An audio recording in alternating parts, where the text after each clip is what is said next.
Hello नमस्कार, आप सभी कैसे हो। आशा करता हूँ आप सभी अच्छे होंगे। तो देखिए, आज हम देखेंगे टाइम एंड वर्क का क्षमता पर आधारित क्वेश्चन हम कैसे करेंगे।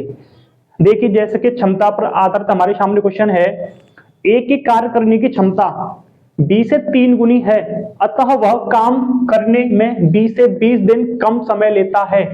तो ज्ञात कीजिए कि बी अकेला उस काम को कितने दिन में पूरा कर लेगा।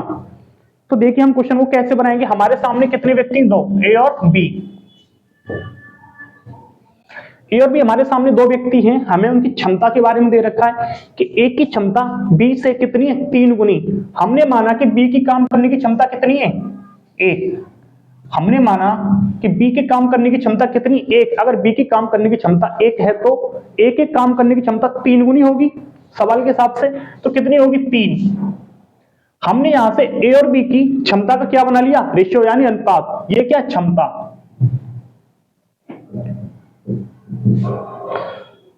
अब हम इनके टाइम का अनुपात कैसे बनाएंगे। तो हम टाइम का अनुपात ऐसे बनाएंगे। देखिए, हम जानते हैं कि क्षमता का उल्टा क्या होता है, टाइम। क्षमता के रेशियो का उल्टा होता है टाइम का अनुपात। तो इनके टाइम का रेशियो क्या बनेगा, उल्टा हो जाएगा। ये हो जाएगा 1:3। ये हो गया टाइम का रेशियो।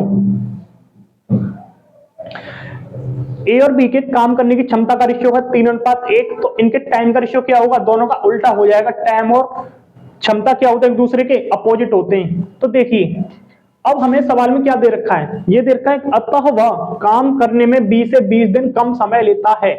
सवाल में बोला है कि ए बी से काम करने में कितने दिन कम लेता है, 20 दिन कम लेता है।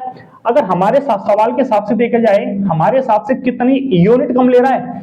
अगर बी 3 यूनिट किसी काम को करने में ले रहा है टाइम, और ए ले रहा है 1, तो यहां पे देखो ए कितना कम ले रहा है, 2 यूनिट। कितना कम ले रहा है, 2 यूनिट कम समय ले रहा है।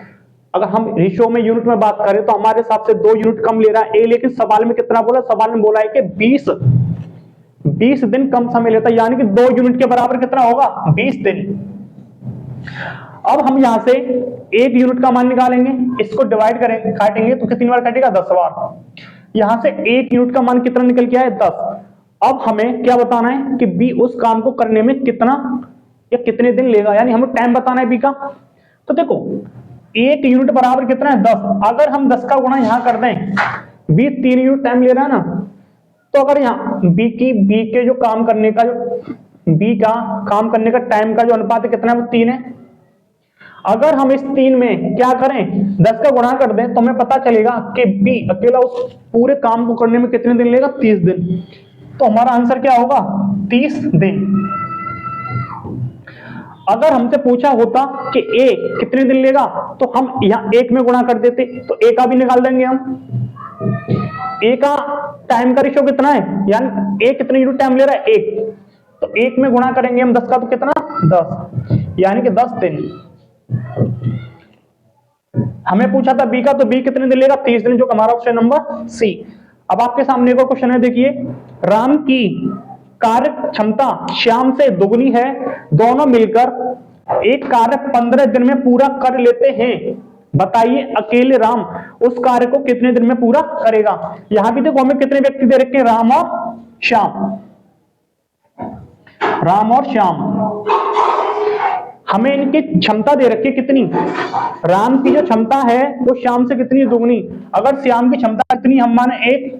अगर श्याम की क्षमता 1 है तो राम की क्षमता कितनी होगी, इससे दुगनी यानी कितनी होगी, 2।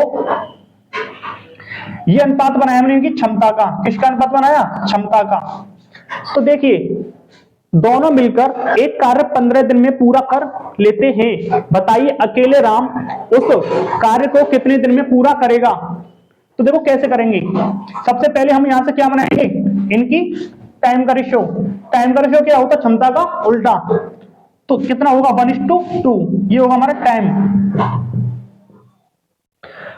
अब हमसे बोला है कि दोनों मिलकर एक कार्य 15 दिन में पूरा कर लेते हैं। अब हम क्या बनाएंगे, टोटल काम, टोटल वर्क, टोटल काम। टोटल काम कैसे बनाएंगे, अगर हम क्षमता के साथ टाइम का गुणा करेंगे तो हमारा क्या बनेगा, क्षमता के साथ अगर हम टाइम का गुणा करेंगे तो हमारा बनता है टोटल वर्क। हमें बोला है कि दोनों मिलकर कार्य 15 दिन में पूरा कर लेते हैं। तो दोनों की क्षमता को ऐड करके अगर हम टाइम से गुणा करें तो हमारा क्या बनेगा, टाइम क्या बनेगा, टोटल वर्क। दोनों की क्षमता कितनी है, 2 और 1 कितनी होगी, 3। टोटल क्षमता कितनी है, 3। टोटल 3 क्षमता से दोनों ने काम किया है। कितने दिन काम किया, 15 दिन। कितने दिन, 15 दिन। तो यहां से क्या बनेगा, टोटल वर्क। टोटल वर्क कितना बनेगा, 15 थी 45, यानी कि ये बन गया हमारा टोटल वर्क। अब इस टोटल वर्क को बताइए अकेले राम उस कार्य को कितने दिन में पूरा करेगा, यानी कि राम का टाइम बताना है।